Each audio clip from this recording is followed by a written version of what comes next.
The Swiss watch industry has a problem, and they have known about it for decades, because somewhere on the other side of the world, in workshops in Tokyo, Nagano, and Shizuoka, watchmakers have been quietly, methodically, and completely destroying the argument that Switzerland makes the best watches on the planet. Not destroying in terms of brand image, not in terms of marketing budgets or celebrity endorsements or the velvet-roped boutiques of Geneva and Zurich. Destroying in terms of what actually matters inside the watch: accuracy, finishing, innovation, value, and today we're going to prove it. 10 Japanese watches, one for every budget, and for every single one, I am going to show you exactly what it does that the Swiss equivalent either cannot do, will not do, or will charge you 3 times as much to do. This is the video the Swiss watch industry does not want you to see. Let's get into it. Before we get to the watches, we need 60 seconds on why Japan produces watches that compete at this level. Because it is not an accident. It is not luck. It is the result of a very specific cultural philosophy applied to watchmaking for over a century.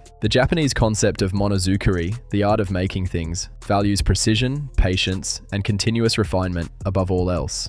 A Japanese craftsman does not consider a technique mastered until it has been practiced thousands of times, does not consider a product finished until every element, including the elements no customer will ever see, meets the highest possible standard. This philosophy produced Seiko, the brand that shocked Switzerland in 1969 with the world's first quartz watch and nearly destroyed the entire Swiss industry. It produced Citizen, who made the world's most accurate light-powered analog watch. It produced Grand Seiko, who developed finishing techniques so refined that even Swiss manufacturers traveled to Japan specifically to study them. Japan was never trying to copy Switzerland. Japan was trying to do better. And as you are about to see, in many ways, they succeeded. The watches. 10 watches, every budget from under 150 Australian dollars to over 200,000. Let's go. We start at number 10. And if you think this opening entry sounds too affordable to belong on a list like this, stay with me. Because what this watch does would cost you nearly 800 Australian dollars minimum from any European competitor, and most would still not match it. The Casio G-Shock DW5600 has been in continuous production since 1983. The original was developed after a Casio engineer watched his father's watch shatter on the floor and decided, no watch should ever break that way again. The result was a watch engineered to survive a 10-meter drop onto concrete, waterproof to 200 meters, shock resistant, magnetic resistant. The Swiss watch industry in 1983 was making watches that scratched if you looked at them. G-Shock was building something you could throw against a wall. NASA astronauts have worn G-Shocks. Special forces units across the world issue them. The DW5600 has been to environments that would destroy virtually every Swiss watch under 900 Australian dollars without discussion. All of that for about 115 to 150 Australian dollars. Japanese engineering, full stop. Number 9 shifts the conversation to something Switzerland still hasn't matched, at any price point. Citizen's eco-drive technology converts any light source, sunlight, artificial light, even candlelight, into electrical energy stored in a rechargeable cell. A fully charged eco-drive watch will run for approximately 6 months in complete darkness. In normal use, it essentially runs forever without a battery change. Think about what that means. Every automatic watch, including every Swiss automatic, requires a service every 5 to 8 years. The movement needs cleaning, lubrication, regulation. That costs 560 to 1,500 Australian dollars for a Swiss watch. A Citizen eco-drive needs no battery, no movement service at the same intervals. The total cost of ownership over 10 years is a fraction of any mechanical equivalent. The Citizen eco-drive Axiom is clean, minimal, and genuinely well made. Stainless steel case, mineral glass, 100-meter water resistance, a date display, a watch that does everything a dressed-down Swiss dress watch does and powers itself indefinitely for about 225 to 340 Australian dollars. Switzerland cannot touch this. Number 8 is where the conversation changes permanently. Because at around 470 Australian dollars, Seiko is producing dials that Swiss brands charge 9,000 Australian dollars to replicate. The Seiko presage range draws directly from Japanese traditional crafts. Urushi lacquer dials, enamel dials, dials textured with techniques borrowed from Japanese sake brewery design. The SRPB 43J1 features a cocktail-inspired dial in deep translucent color with a sunburst finish that shifts under different light conditions like something alive. Inside is Seiko's 4R35 automatic movement, a genuine in-house caliber, not a base ETA movement that half of Switzerland relies on. Seiko designed it, built it, and regulated it themselves in their Shizuoka manufacture. Through the exhibition caseback, it is a movement with genuine character. A Swiss watch with this level of dial artistry at this price point does not exist. It simply does not exist. The Presage at 470 Australian dollars is one of the most underpriced watches in the world. Number 7 has a cult following so devoted that Seiko has struggled to keep it in stock for the past 3 years. The Seiko Alpinist is designed for mountaineering, but what it represents goes far broader than that. It has an internal rotating compass bezel, controlled by a dedicated crown, that is completely unique in this price range, a domed sapphire crystal for that vintage aesthetic.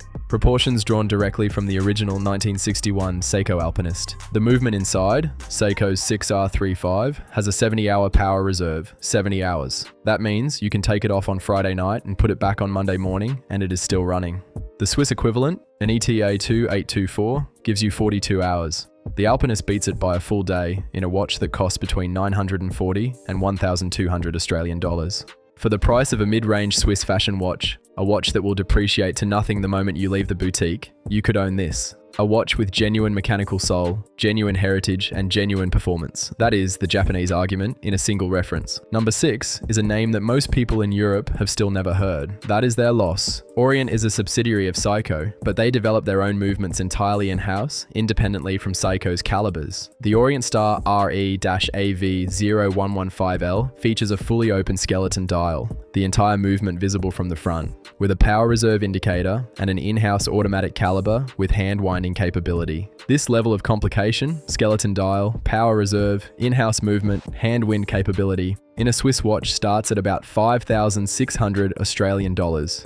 At the absolute minimum, more likely 7,500 from a respected name. Orient is doing it for about 1,100 to 1,300 Australian dollars. The finishing is not Jaeger-LeCoultre. The movement is not Patek Philippe, but it is an honest, well-engineered, visually spectacular mechanical watch that gives you more complication per dollar than almost any other watch on the market. And it is entirely Japanese. Every part, every component, every thought. Number 5 is where Japan does something that has no Swiss equivalent at any price. The Citizen satellite wave receives time signals directly from GPS satellites, not radio towers, satellites, and synchronizes to within 1 second of absolute atomic time anywhere on Earth. On any continent, in any time zone. The watch adjusts itself automatically when you travel. You never set it, you never regulate it. It is always right. The accuracy of this watch makes a Swiss mechanical chronometer, accurate to -4 to +6 seconds per day, look like a sundial. The Swiss response to this technology, they don't have one at this price. The closest Swiss equivalent, an Omega Seamaster Aquaterra with master chronometer certification, costs about 7,500 Australian dollars. And it is not GPS synchronized, it is just very well regulated.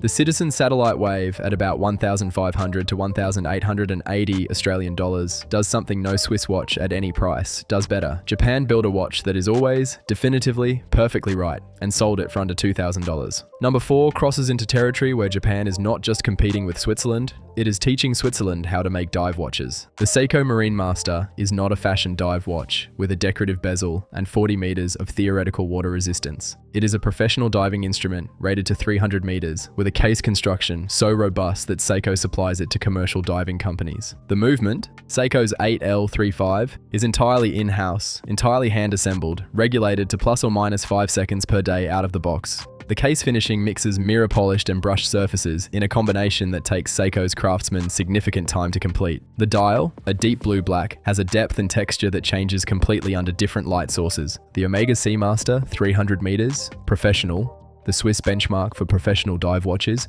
costs about 7,500 Australian dollars. The Seiko Marine Master costs about 3,700 to 5,200 Australian dollars. Same water resistance, same professional specification, comparable in-house movement, different name on the dial. That is all you are paying for with the Omega. Number 3 is the watch that changes minds. The Grand Seiko Snowflake is named after the snowfield surrounding the Shinshu Watch Studio in Nagano, Japan, where it is made. The dial, hand-textured to replicate the surface of freshly fallen snow, is arguably the most beautiful dial produced by any watchmaker in the world at any price. That is not hyperbole. That is the consensus of collectors, critics, and watchmakers across every tradition who have examined it in person. The case is finished using Zaratsu polishing, a technique adapted from Japanese sword making that creates mirror surfaces so flat and reflective they appear to have no depth. The angles between polished and brushed surfaces are so precise they look machine cut. They are not. Every surface is finished by hand. Inside is a spring drive movement, Seiko's greatest engineering achievement, a hybrid of mechanical and electronic timekeeping, accurate to plus or minus 1 second per day, not per week, per day. That accuracy exceeds every Swiss mechanical movement at any price point, except the most exquisitely regulated tourbillons costing 10 times as much. A Swiss watch with this dial artistry, this case finishing, and this movement performance costs about 28,000 to 47,000 Australian dollars.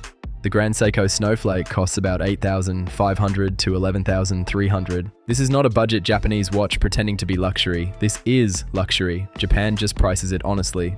Number 2 returns to Grand Seiko, because one appearance is not enough to represent what this brand is doing. The SLG-H005 white birch is named after the birch forests of the Shinshu Highlands in winter. The dial, cream white with fine vertical texturing that evokes the bark of the birch tree, is executed at a level of craftsmanship that simply stops conversation. Inside is Grand Seiko's 9SA5 movement, a newly developed caliber that took their engineering team years to complete. It runs at a frequency of 36,000 vibrations per hour, a high beat movement that produces that distinctive smooth sweep of the seconds hand. It has a dual impulse escapement of Grand Seiko's own design, a 4-day power reserve, and finishing that Swiss watchmakers travel to Japan specifically to study. A Swiss watch with a proprietary high beat movement, this level of case and dial finishing, and this power reserve from a respected independent manufacturer costs between 37,000 and 75,000 Australian dollars. The Grand Seiko white birch is about 15,000 to 20,700. The value gap at this level is not percentage points, it is not even multiples, it is a completely different conversation about what luxury actually means. Number 1. And I want you to remember something as we finish this list. We started at 115 Australian dollars. We are ending at well over 150,000. And at every single level, Japan offered something that matched or exceeded the Swiss equivalent in at least one crucial dimension, often several. The Seiko Credor minute repeater is the proof that Japanese watchmaking operates at the absolute summit of the craft. The minute repeater is the most demanding mechanical achievement in watchmaking. Strike a slider and the watch chimes the hours, quarter hours, and minutes in a sequence of musical tones. Every component must be individually adjusted and tuned by hand. Getting the acoustic resonance right inside a wristwatch case is a challenge that defeats most of the world's great manufacturers. Seiko's Credor division accomplishes it entirely in-house. The gongs, hammers, and striking train are Japanese-made, Japanese-designed, and Japanese-tuned. The tones produced by the Credor minute repeater have been compared favorably by audio specialists to the best Swiss repeaters, including those from Patek Philippe and A. Lange and Cerner, at about 150,000 to 225,000 Australian dollars. This watch costs less than a third of the equivalent Patek. For a complication of the same order, executed to the same standard, this is not a consolation prize for people who cannot afford Swiss. This is Japan standing at the top of the same mountain, and saying, "We climbed it too, and we got here first." 10 watches, one country, every budget from 115 Australian dollars to over 200,000. The Swiss watch industry is not going anywhere. The heritage is real, the craftsmanship is extraordinary, and there will always be something irreplaceable about a watch made in the Vallée de Joux by a manufacturer with 200 years of history. But the argument that Switzerland makes the best watches, not the most prestigious, not the most famous, but the best, that argument no longer holds. Japan dismantled it piece by piece, with better accuracy at every price point, with finishing techniques the Swiss have had to study, with complications that compete at the absolute summit of the craft. And they did it quietly, without the marketing, without the celebrities, without the waiting lists and the velvet ropes and the allocation games. Just the watches, speaking for themselves. If this video changed how you think about what a watch can be, subscribe, because there is a lot more where this came from. More brands, more stories, more watches that the mainstream completely overlooks. The best watches in the world are not always the ones with the biggest names. Sometimes they are the ones with the most honest souls.